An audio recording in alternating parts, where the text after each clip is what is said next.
A depressão perinatal, ela não é apenas um problema de saúde para a mãe, ela pode trazer consequências para o próprio bebê. Então eu queria que vocês soubessem que de 10 mulheres que estão grávidas e que têm os seus filhos, 2 têm depressão pós-parto. Então isso é uma quantidade bastante grande, ou seja, 20% das mulheres terão depressão pós-parto. E das mulheres que têm filhos, 70% têm o que a gente chama de baby blues. Então, a gente vai ver que os sintomas muitas vezes são muito parecidos. O que vai diferenciar o baby blues da depressão pós-parto não só é o tempo dos sintomas, mas a intensidade dos sintomas. O quanto que esses sintomas vão influenciar negativamente na nossa vida prática. Então, é isso que vai diferenciar. Então, por isso muita gente fala, mas eu também passei por isso. Quando eu também tive o meu primeiro filho também foi assim, foi sempre muito difícil e tal. Você tá tendo isso porque você tá no seu primeiro filho e a gente tem a impressão que é tudo muito difícil. Então, eu queria que a gente conseguisse diferenciar. De fato, muitos dos sintomas que a gente vai ver da depressão pós-parto, eles estão presentes na maioria das mulheres que acabam de ter um bebê, principalmente levando em consideração a circunstância em que esse bebê nasceu, e que são os mesmos sintomas da depressão pós-parto. Então, como é que a gente diferencia? Como eu disse, a diferença vai estar na intensidade dos sintomas.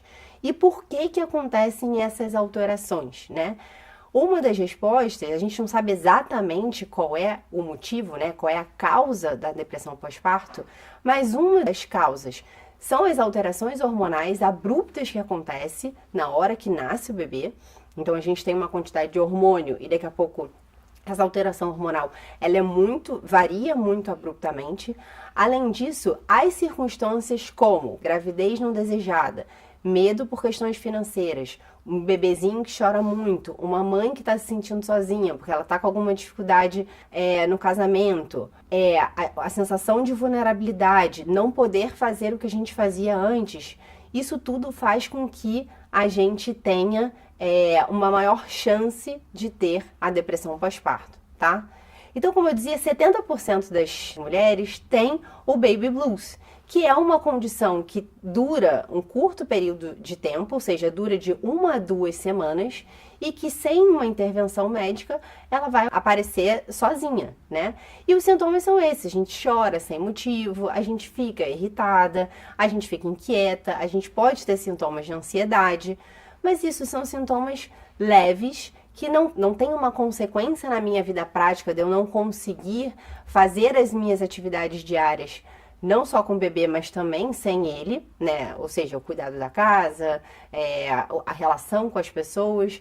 Então, eu tenho esses sintomas, mas eu consigo lidar com esses sintomas de forma que esses sintomas não causam esse prejuízo no cuidado do bebê, esse prejuízo social. E são sintomas que duram de 1 a 2 semanas. Esse seria o baby blues, que acontece com 70% das mulheres, tá bom?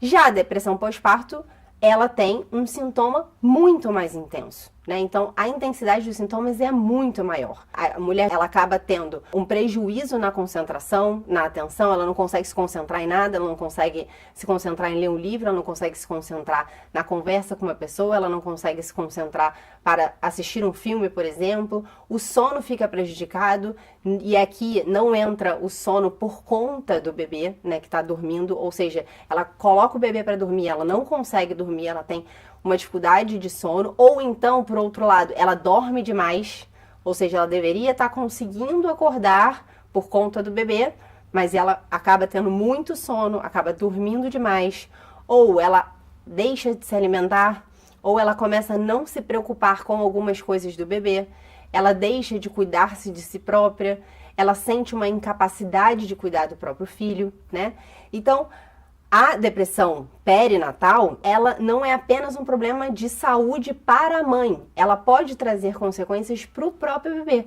como, por exemplo, a prematuridade e baixo peso ao nascer.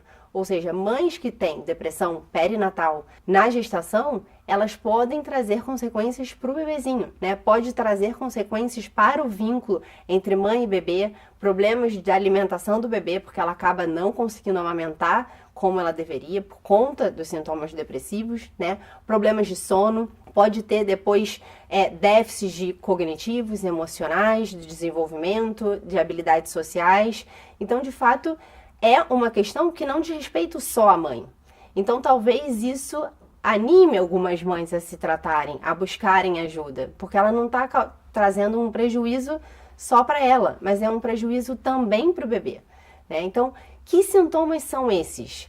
E antes de falar dos sintomas, é importante a gente falar que muitas vezes quem vai conseguir captar que a mãe está com sintomas depressivos são os familiares, né? Então os familiares começam, principalmente se eles conhecem que sintomas são esses, eles podem conseguir mostrar para ela, olha, isso não está normal, isso não está dentro da dificuldade normal do puerpério ou da dificuldade normal de criar um bebê, de acordar de madrugada, de ter, de fato, sair de nós mesmas. Não, isso já ultrapassou isso.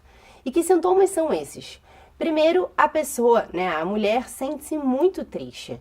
Ela fica especialmente triste pela manhã e à noite, né? Ela tem a sensação de que ela não faz nada direito e ela não tem sensação prospectiva, ou seja, ela não vê nada de bom para o futuro, como se a vida dela fosse, caramba, que vida horrível, eu não tenho daqui para frente, é só para trás, sabe aquele meme? Né? Então, tipo, não tem nenhuma prospecção.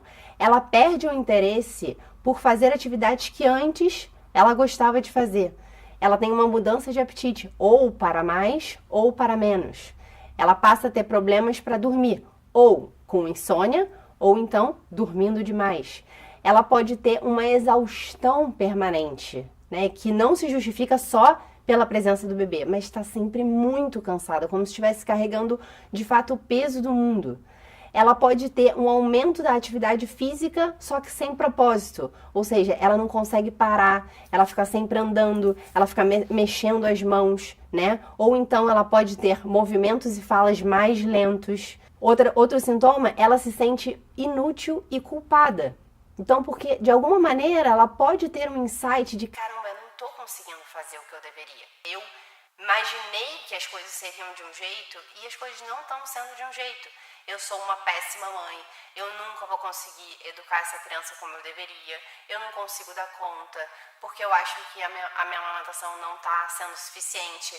E daí ela pode ter um dos sintomas que é buscar garantias o tempo todo, ou seja, ela fica buscando vários profissionais e várias mães e várias pessoas que possam se certificar de que o bebê está bem, porque ela acha que ela é uma péssima mãe, que ela está horrível no cuidado com o bebê. Né? Além disso, ela pode ter uma preocupação com a própria saúde, com medo de que alguma coisa aconteça a ela e prejudique o bebezinho. Então ela começa a ter uma preocupação excessiva. Mas ao mesmo tempo, ela tem uma vontade de fugir, uma vontade de sumir, de não querer estar ali, de não querer estar naquelas circunstâncias. Muitas vezes ela mostra uma falta de interesse pro bebê, meio que ela não tá ligando se ele tá chorando, ela não tá ligando se ele tá se alimentando, se ele está mamando, se ele está dormindo. É como se ela não sentisse uma ligação, né? E ela sentisse uma certa ansiedade em torno das circunstâncias do bebê, né? Além disso, ela pode ter um pouco de medo de machucar o bebê ou a si mesma, porque ela tem um pouco de medo dela mesma. Pode ter uma irritação, falta de paciência, uma dificuldade de pensar, de concentrar, de tomar decisões. Ela pode, inclusive, ter pensamentos de morte e suicídio. E é necessário que a gente fique atento a todos esses sintomas. Como eu dizia antes, no Baby Blues, alguns desses sintomas eles podem estar presentes. No entanto, são sintomas que têm baixa intensidade e que duram 1 a 2 semanas. Logo que as coisas se assentam, pronto, a mãe já consegue se ajustar de novo sem estar com todos esses sintomas. Gostou desse vídeo? Ele faz parte de uma das aulas que temos na comunidade Samia Marcili. Se quiser ter acesso ao conteúdo, clica no link da descrição.